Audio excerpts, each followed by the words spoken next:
आज हम AC voltage applied to a resistor के बारे में पढ़ेंगे।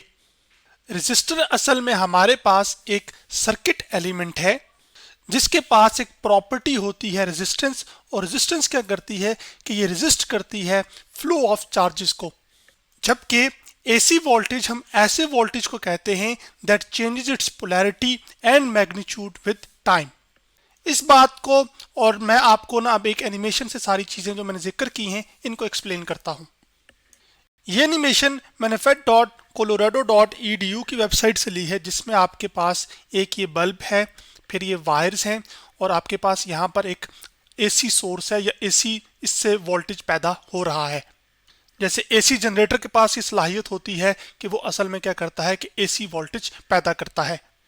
अब इस AC वोल्टेज की खास बात यह है कि इसकी वजह से असल में क्या करते हैं कि चार्जेस फ्लो करते हैं इस क्लोज्ड पाथ के अंदर। तो ये असल में हमारे पास एक AC सर्किट बनाते हैं और जब चार्जेस फ्लो करते हैं तो उसकी वजह से करंट पैदा होता है, और जो करंट पैदा होता है उसकी वजह से असल में आपके पास यहाँ पर देख रहे हैं कि जो बल्ब है वो रोशन और मध्यम हो रहा है। क्यों रोशन मध्यम और ऑफ हो रहा है? वो इस वजह से क्योंकि ये जो AC वोल्टेज है वो असल में मुसलसल वक्त के साथ क्या हो रहा है, वो तब्दील हो रहा है। कभी बढ़ रहा है मैग्नीट्यूड में और कभी कम हो रहा है।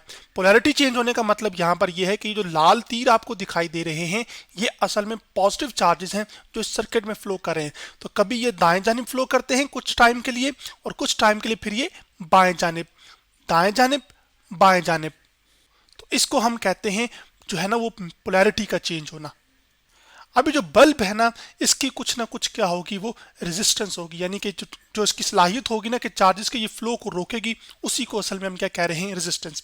अब मैं आपको सिर्फ दो चीजें दिखाना चाहता हूं, वो ये कि मैं अगर अल्टरनेटिंग वोल्टेज को बढ़ाऊंगा तो असल में इस बल्ब की जो रोशनी है उस पर क्या फर्क पड़ेगा। तो यहाँ पर नीचे आप देख सकते हैं कि मैं यहाँ से वोल्टेज को बढ़ाता हूँ तो आप ये देख रहे हैं कि बल्ब जैसे जैसे मैंने वोल्टेज को बढ़ाया है तो बल्ब ज्यादा रोशन और आपके पास फिर मध्यम हो रहा है। यानी कि जो बल्ब की वोल्टेज बढ़ाने से, यानी कि AC वोल्टेज बढ़ाने से जो उसकी रोशनी है, ब्राइटनेस है, वो क्या हो गई है, वो इंक्रीज हो गई है। जबकि फ्रीक्वेंसी हम कहते हैं कितने साइकिल्स एक सेकंड में मुकम्मल हुए। तो अब अगर मैं फ्रीक्वेंसी को बढ़ाऊंगा, मैं वोल्टेज को थोड़ा कम कर देता हूं ताकि मैं जो फ्रीक्वेंसी का इफेक्ट है वो आपको जरा वाजिया करके दिखा सकूं। अभी आप देख रहे हैं फ्रीक्वेंसी है 0.19 हर्ट्ज। तो आपके पास इस तरह से जो है ना वो चार्जेस यूं और यूं कर रहे हैं, ठीक है।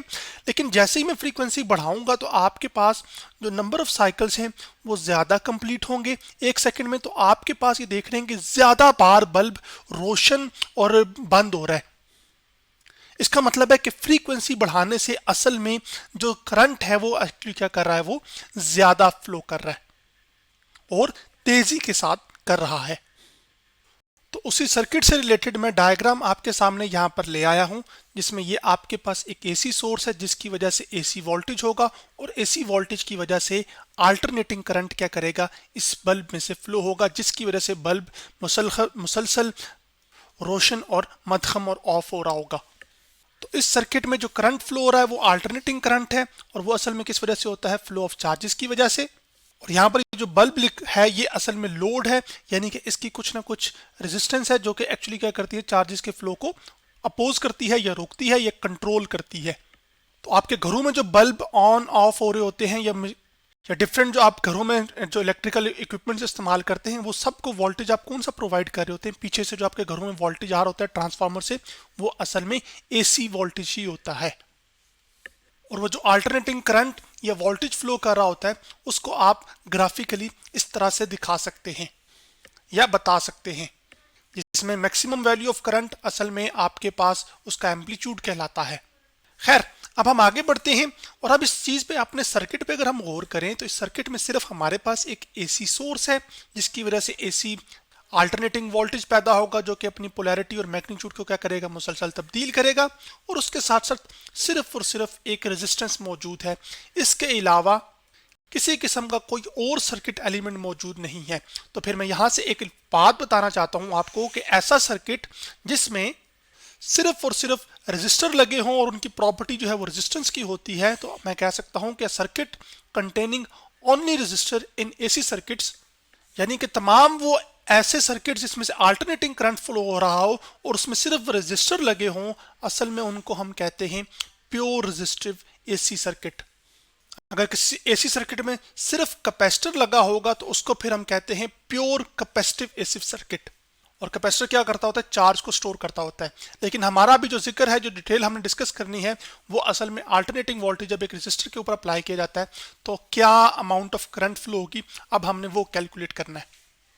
तो अब हमारा मकसद ये है कि हमने क्या करना है, कैलकुलेशन करनी है of alternating current flowing through pure resistive AC circuit.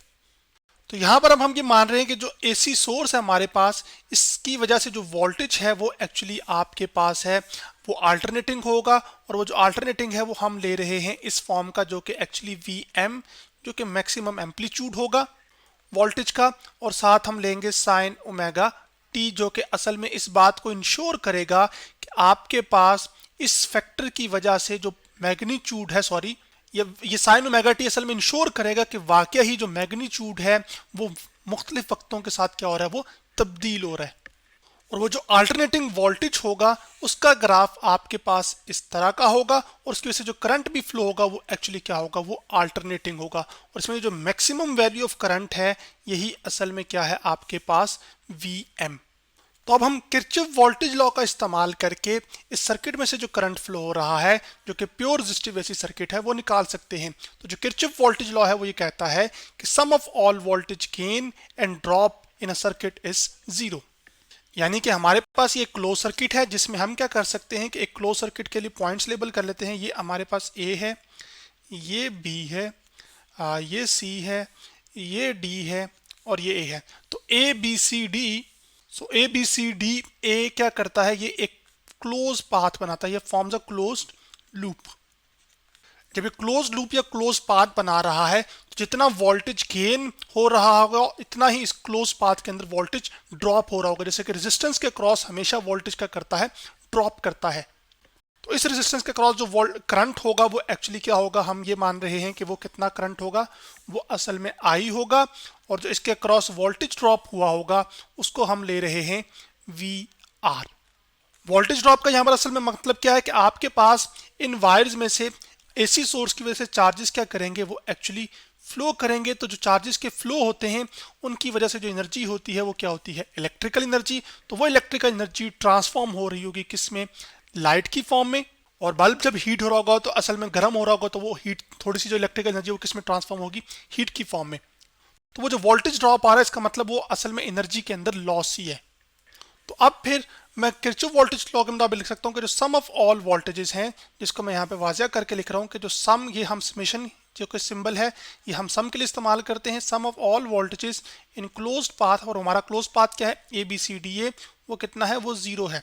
तो A से B तक आपके पास जो AC सोर्स है उसका जो वोल्टेज है, क्योंकि लो से हम हाई जा रहे हैं तो आपके पास जो वोल्टेज गेन है वो असल में होगा, वोल्टेज गेन होगा। और वोल्टेज गेन हम पॉजिटिव लेते हैं तो वो आ जाएगा Vm साइन ओमेगा टी, और साथ आ जाएगा फिर इस क्लोज पाथ में आपके पास अगला जो एलिमेंट आ रहा है वो एक्चुअली ये लोड है जो कि रेजिस्टेंस है। उस रेजिस्टेंस के क्रॉस हमेशा वोल्टेज ड्रॉप होता है और वोल्टेज ड्रॉप हम हमेशा नेगेटिव लेते हैं, तो वो हमारे पास आ जाएगा I जो कि करंट फ्लो हो रहा है और R जो कि रेजिस्टेंस है इस लोड की। और इसके बाद फिर D पे जाएंगे और D से A के बीच में कुछ नहीं आ रहा, तो आपके पास सब कुछ इक्वल किसके आ जाएगा, 0 के। तो ये -IR है, उधर जाके क्या हो जाएगा, पॉजिटिव IR। तो आपके पास Vm एक्चुअली आ जाएगा sine omega t is equal to IR। अब ये हमारा जो इंटरेस्ट था, शुरू में मैंने बताया था कि हमने क्या करना है कि अल्टरनेटिंग करंट निकालना है। तो उस करंट को निकालने के लिए ये जो R इधर मल्टीप्लाई हो रहा है उधर जाके क्या हो जाएगा, डिवाइड।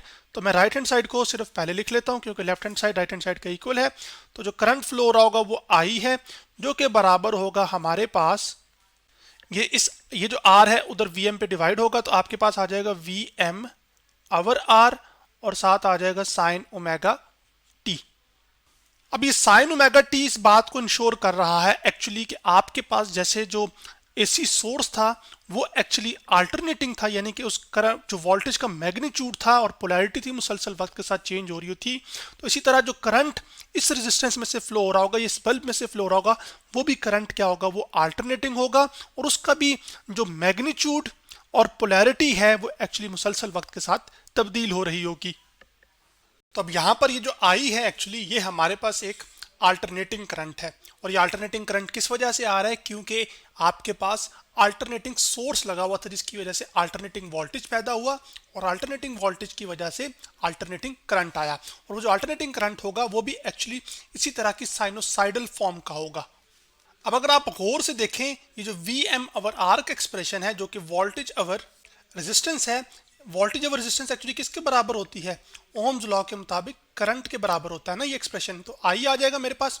अब क्योंकि Vm मैक्सिमम जो एम्पलीट्यूड होगा वो है और डिवाइडेड बाय रेजिस्टेंस है, तो आपके पास ये जो वैल्यू आएगी ना करंट की, ये भी असल में क्या आएगी, ये मैक्सिमम ही आएगी। तो अब ये जो एक्सप्रेशन है इसको मैं थोड़ा सा मॉडिफाई करके यूं लिख सकता हूं कि जो Vm ओवर R है उसकी जगह मैं लिख सकता हूं Vm ओवर R जो है वो मैक्सिमम करंट के बराबर है, और साथ क्या आ जाएगा साइन ओमेगा टी।